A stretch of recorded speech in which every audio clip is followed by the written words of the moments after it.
Eh bien bonjour à tous, j'espère que vous allez bien. On se retrouve aujourd'hui sur Final Fantasy VII Ever Crisis pour parler de l'actualité du jeu et notamment des nouveautés qui vont arriver ce jeudi pour la 7e semaine de célébration du demi-anniversaire, donc qui est la dernière semaine de cette célébration, donc une semaine qui était plutôt attendue, notamment à cause du Haut-Vent. On voulait un petit peu tous savoir ce que signifiait ce Haut-Vent, et bah on le sait maintenant grâce à la vidéo qui a été postée ce matin sur Twitter. On va parler de tout ça dans cette vidéo. Donc je vous mettrai des timecodes en description. Écoutez, sur ce, c'est parti, on va commencer avec la vidéo qui a été postée ce matin sur Twitter. Donc je coupe le son du jeu et écoutez, c'est parti, on va se regarder ça.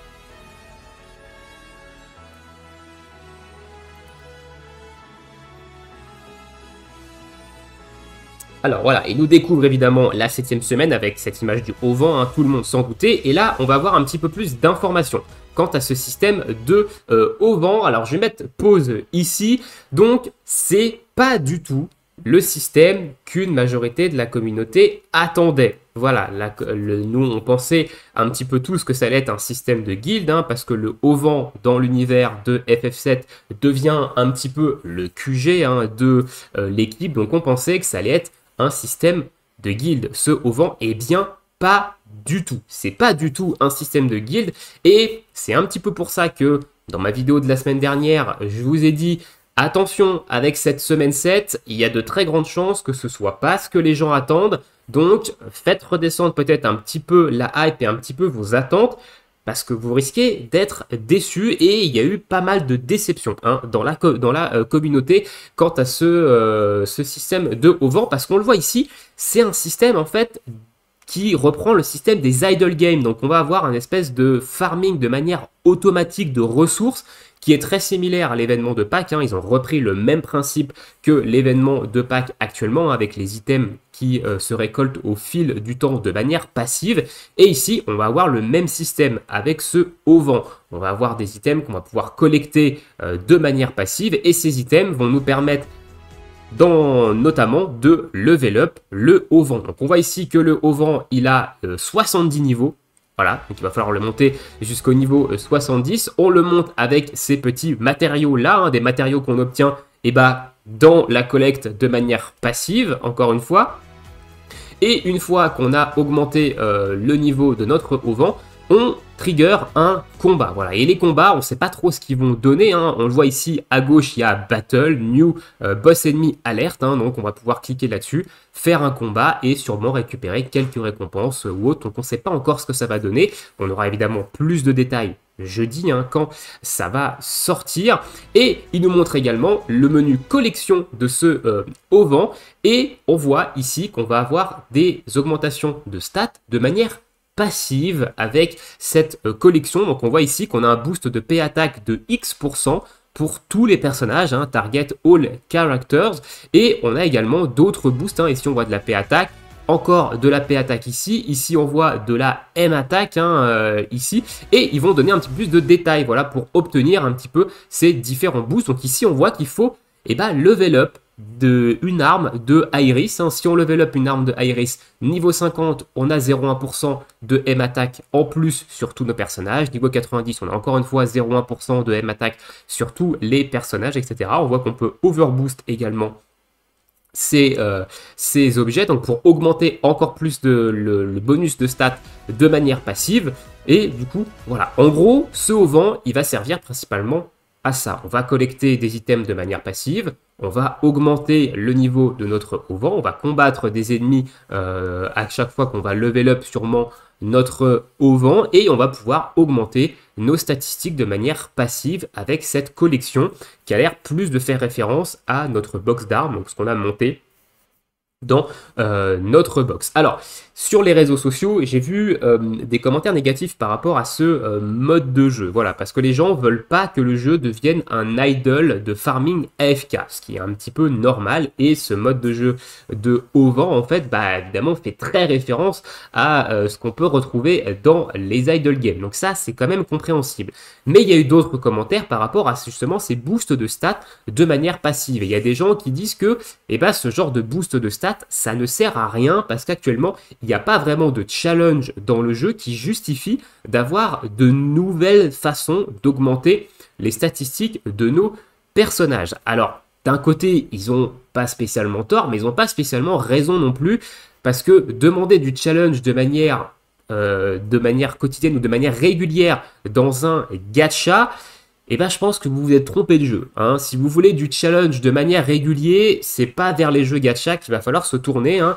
Donc on a de temps en temps des challenges hein, dans FF7 Ever Crisis, hein, notamment avec les derniers niveaux des nouvelles invocations, les X1, les X2 de ces invocations. On va voir des nouveaux niveaux ici sur Shiva, on va en parler juste après. Et de temps en temps dans les événements, notamment dans les événements Critical Threat qu'on a actuellement avec les Turcs, on a les Crash Battles qui donnent un petit peu de challenge à une partie de la communauté. Mais globalement, en fait, le jeu reste quand même assez accessible et assez friendly en termes de challenge. Donc c'est pas vraiment vers un jeu gacha qu'il faut se tourner si on cherche du challenge. C'est plutôt vers des jeux qui sont là pour ça. Voilà. Donc d'un côté, ils ont tort et ils ont raison aussi parce que c'est vrai que bon, actuellement, on n'a pas vraiment besoin de ces boosts de stats supplémentaires, mais c'est toujours des boosts qui sont intéressants, notamment pour des nouveaux joueurs, hein, ou pour des joueurs qui n'ont pas forcément des très grosses box, et notamment également pour des free-to-play. Donc ça peut les aider dans les challenges actuellement du jeu. Voilà. Donc dites-moi ce que vous pensez de ce système de haut vent dans l'espace commentaire. On y reviendra jeudi. J'en ferai d'ailleurs une vidéo un petit peu plus dédiée à ce système hein, pour parler un peu plus en profondeur de ce système quand il sera sorti jeudi. Ensuite, on va parler du coup de cette deuxième annonce de cette vidéo, c'est l'augmentation du sphérié de l'invocation Shiva. Donc on voit ici qu'il a son Diamond Dust niveau 10. Actuellement, c'est niveau 5 le max. Donc on pourra monter le Diamond Dust au niveau 10. Donc l'invocation Shiva va faire beaucoup plus de dégâts. Voilà, donc actuellement, il n'y a pas vraiment de faiblesse glace qui est mise en avant. Hein. On a la faiblesse glace sur Reno dans l'événement des Turcs, mais globalement, il n'y a pas vraiment besoin de prendre Shiva, et d'ailleurs, on ne prend pas d'invocation en général sur ce combat, mais néanmoins, ça peut peut-être être une aide supplémentaire avec les boosts de stats apportés par le haut vent pour aller tomber en fait les niveaux de difficulté X1 et X2 de Bahamut et Ifrit, parce que Ifrit, évidemment, il est faible à la glace, donc on utilise souvent Shiva dans ce combat-là, donc pourquoi pas. Et également, on va y avoir des nouveaux niveaux hein, pour récupérer de nouvelles mémories. Alors c'est là où moi, je suis pas tellement ok avec ça. C'est qu'on va devoir farmer une nouvelle mémoire en fait pour Shiva. Et en fait, bah, on a des tas de mémoires en stock pour le personnage qui du coup bah, servent à rien. Voilà, on a des tas d'items qui servent à rien. Donc ça, je trouve ça un petit peu moyen. Et voilà, du coup derrière, il nous rappelle un petit peu hein, ce qu'il y a déjà en cours sur la campagne de demi-anniversaire. On va se rendre maintenant en jeu parce qu'on a un petit peu plus d'informations, notamment sur cette expansion du sphérié de Shiva. Donc ils nous disent qu'on aura des nouveaux niveaux de difficulté dans le Trial of Summon de Shiva, donc ça peut être intéressant. Alors Shiva est faible au feu, maintenant on a quand même des invocations feu et des optimisations, que ce soit physiques ou magiques, de feu qui sont quand même plutôt costauds, hein. Donc Shiva, je pense que ça devrait pas être trop un problème hein, de faire les nouveaux niveaux de difficulté. Je ferai peut-être des vidéos d'ailleurs sur ces nouveaux niveaux de difficulté. Il faut d'abord que je vous fasse Bahamut Ifrit X2 hein, encore une fois. Donc augmentation du sphérié, augmentation du niveau de Diamond Dust, hein, on l'a vu, on pourra le monter jusqu'au niveau 10, et augmentation de nouveaux items de support. Alors ça, je sais pas de quoi il parle, les training support items. Je pense qu'on aura des nouvelles armes free-to-play à farmer dans ces nouveaux niveaux. Donc à voir ce que ça va être. Mais encore une fois, également, on a pas mal d'armes free-to-play nous donnant de la résiste à la glace. Hein. On a des armes free-to-play sur Ifrit et on a des armes free-to-play qui font ça sur Bahamut et Ifrit également. Donc je pense que Shiva, ça ne devrait pas être vraiment un très très gros souci. Ensuite, on a là l'update de la version 1.9.0. Donc on nous rappelle ici qu'on va avoir cette nouvelle fonctionnalité de haut vent qui va sortir, l'expansion du sphérié de Shiva, des nouvelles quêtes quotidiennes, hein, ici donc des nouvelles requests. Donc à mon avis, ça va se passer ici, dans les solo content et dans les daily quests, on va avoir des nouvelles quêtes ici. Voilà, je pense que c'est ça, ou alors c'est des nouvelles quêtes dans les missions, peut-être des nouvelles daily ici. Écoutez, on verra jeudi, mais pourquoi pas, honnêtement, ça peut ramener un petit peu plus de contenu journalier. Et Quelque chose qu'on attend depuis un petit moment maintenant, hein, c'est des nouveaux niveaux dans la tour d'Ecetra. Et là, on a l'augmentation de 20 niveaux. On a du 71 au 90, hein, de quoi donner également un petit peu peut-être de challenge, hein, à ceux qui en réclament. Donc ça, c'est une très bonne également, un très bon ajout. Voilà, donc voilà un petit peu pour les news de ce qu'on sait, de ce qui va sortir jeudi.